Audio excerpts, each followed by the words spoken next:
Olá, meu nome é Cláudio, seja bem-vindo ao meu canal. Você já deve ter ouvido falar na série The Chosen? Provavelmente você, inclusive, até já assistiu ela. The Chosen é uma série que está na Netflix atualmente e ela tem 5 temporadas. Uma série muito bem feita. E ela narra a relação entre Jesus e os seus discípulos. The Chosen são os escolhidos que Jesus chamou para o acompanhar mais de perto na sua vida, no seu ministério público, como o Messias de Israel. E justamente nós temos também tido esse projeto de leitura que a gente está fazendo aqui no canal, Mateus para Todos, do eminente teólogo N.T. Wright. E hoje, no capítulo 10, 1 a 15, que a gente vai ler, fala justamente dos 12, os 12 que são enviados. Então, venha comigo, a gente lê o texto principal aqui bíblico que está no livro, depois comenta algumas coisas concernentes ao que o autor coloca, a gente vai acrescentando alguns comentários, concordando ou não, com o N.T. Wright. Mas é importante a gente ler o texto bíblico e assim a gente vai caminhando juntos. Agradeço a tua presença aqui comigo e me acompanhe agora nessa leitura. Mateus capítulo 10, versículo 1 a 15. Os 12 são enviados. Jesus chamou os 12 discípulos e deu-lhes autoridade para expulsar espíritos imundos e para curar todas as doenças e enfermidades. Estes eram os 12 apóstolos. Primeiro, Simão, chamado de Pedro, a rocha, e André, seu irmão, Tiago, filho de Zebedeu, e João, seu irmão, Filipe e Bartolomeu, Tomé e Mateus, o publicano, e Tiago, filho de Alfeu, e Tadeu, Simão o Zelote e Judas o Iscariotes, aquele que o traiu. Jesus enviou os 12 com estas instruções: não vão ao território gentil, nem às cidades samaritanas, antes dirijam-se às ovelhas perdidas da casa de Israel.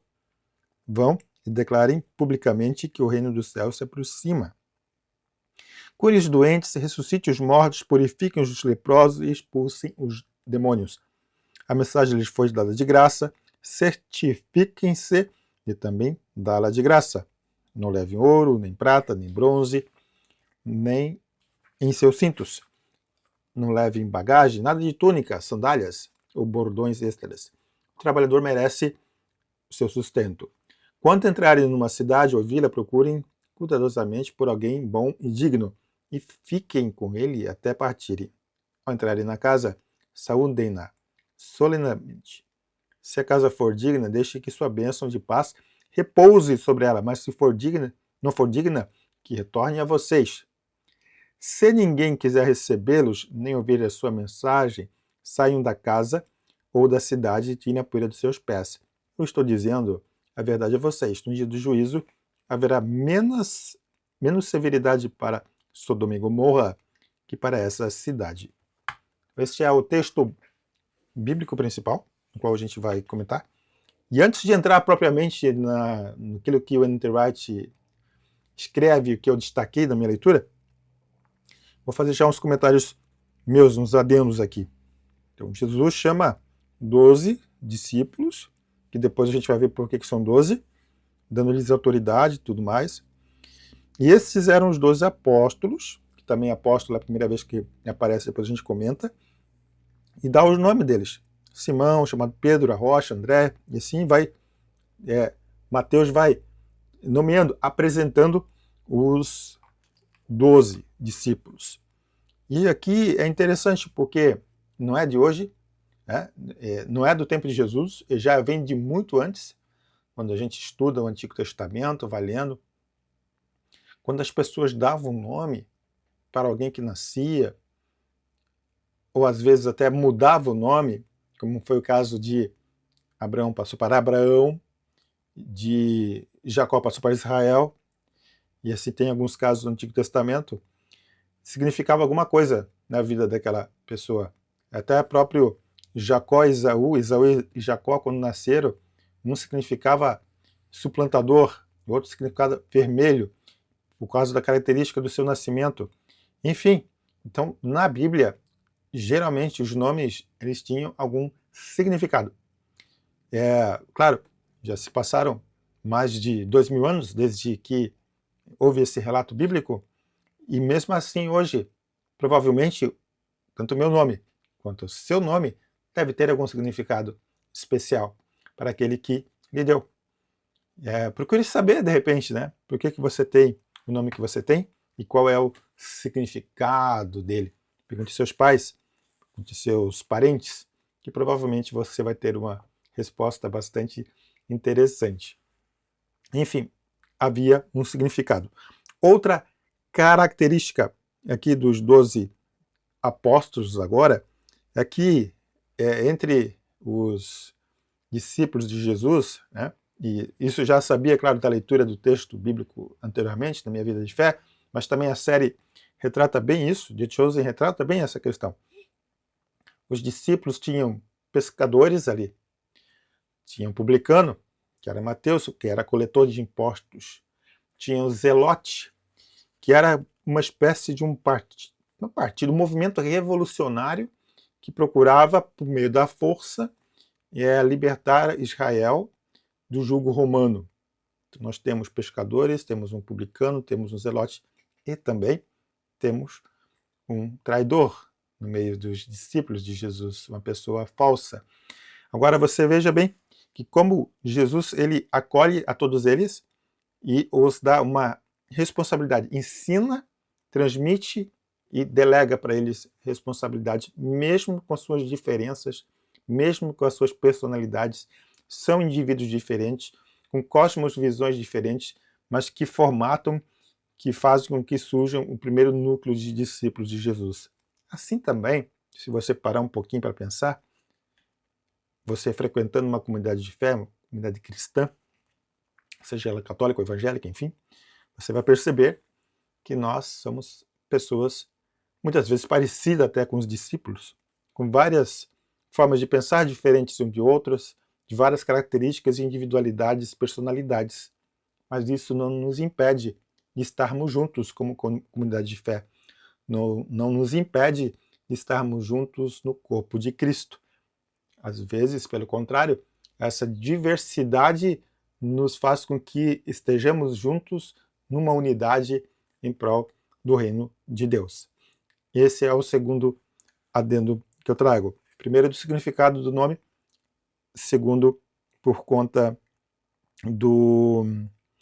das personalidades e das diversidade de indivíduos que formatavam os 12 primeiros discípulos, apóstolos de Jesus.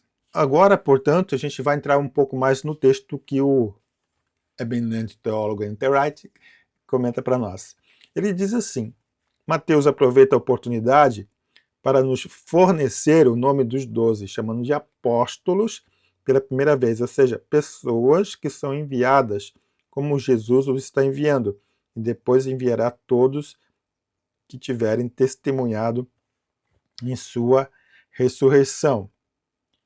12 apóstolos. E apóstolo, ele significa, no texto grego original, alguém que recebe uma autoridade de uma pessoa, claro, superior a ele, de tal forma que ele representa essa pessoa na sua autoridade.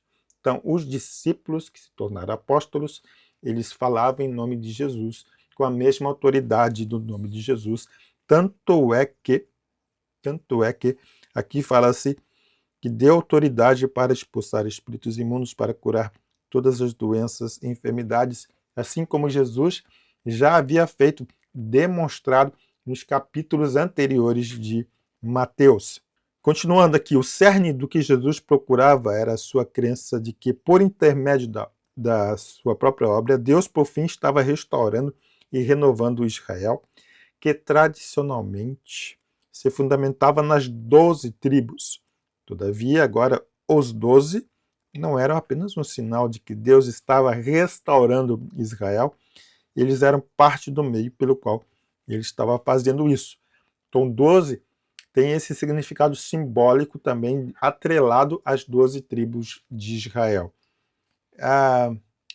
Tem os movimentos da igreja evangélica brasileira contemporânea que eles pegam essas tradições e tornam como se fosse algo que tem que ser feito atualmente, né?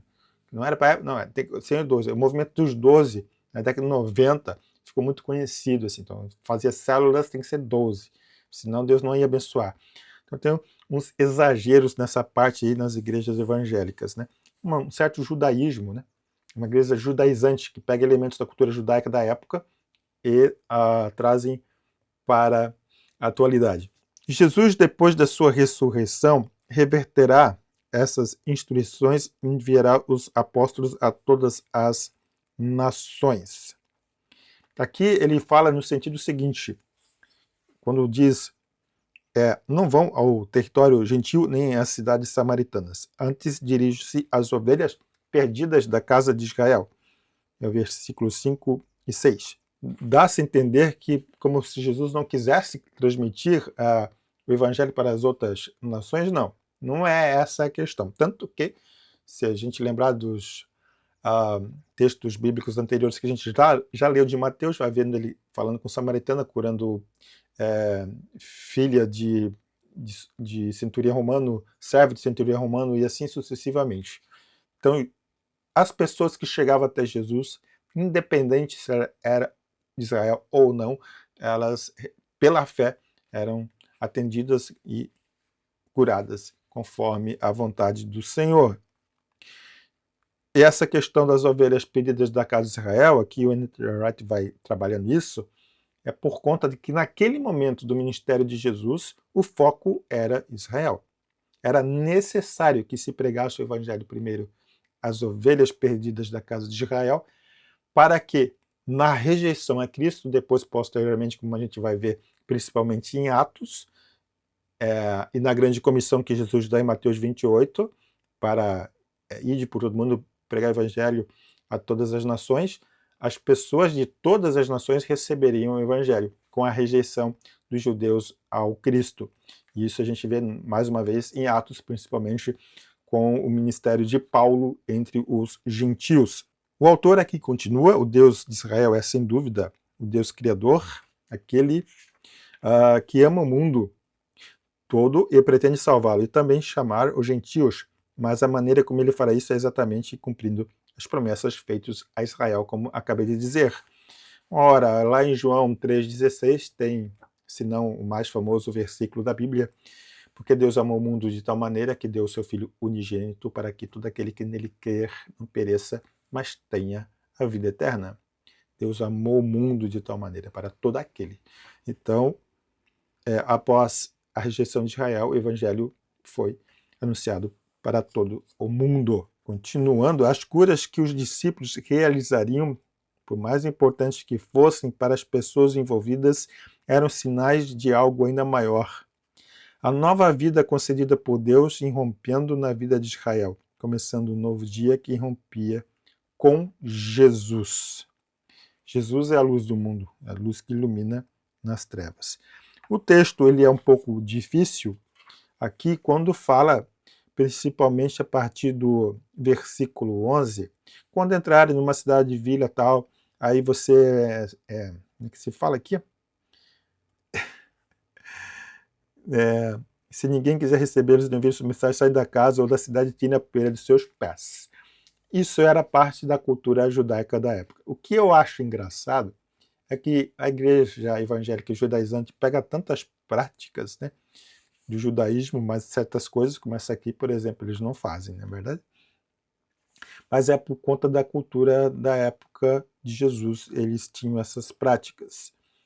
Mais uma vez, a essência da pregação era a aceitação do evangelho. Uma vez que as pessoas tinham conhecimento da salvação e não a recebessem, não a aceitassem, elas estavam sob o jugo, tanto quanto haveria para Sodoma e Gomorra. E o N.T. Wright afirma isso também. Essas instruções foram muito específicas para em situação em particular. E ele termina, todavia, Mateus as registrou em detalhes, provavelmente porque achava que elas continuariam relevantes para a igreja, mesmo depois da morte e da ressurreição de Jesus. Aí a pergunta que o autor faz e que eu replico para vocês, para mim e para vocês, é claro. Como elas se aplicam hoje à missão da igreja? De que forma nós, quando vamos fazer missão, anunciar o evangelho missionário, com uma missão de enviar, de levar o evangelho para as pessoas que não conhecem a Cristo, como é que a gente lida com elas? Com amor ou com juízo? Fica aí a pergunta. Mais uma vez, quero agradecer a você por ter me acompanhado até aqui. Eu confesso que não tinha muita expectativa por esse texto. Achei, mas como é que a gente vai comentar um texto que o cara vai estar nomeando os 12 discípulos? E por coincidência divina, eu estava vendo The Chosen, justamente veio essas inspirações para comentar com vocês sobre o significado dos nomes e a personalidade de cada um deles e ver como Deus trabalha na vida de cada um de nós. Se Deus escolheu aquelas pessoas naquela época do jeito que elas eram para serem discípulos, Ele também escolhe a mim e a você do jeito que a gente é e sendo transformados e cheios do Espírito Santo para também levar o Evangelho para as pessoas.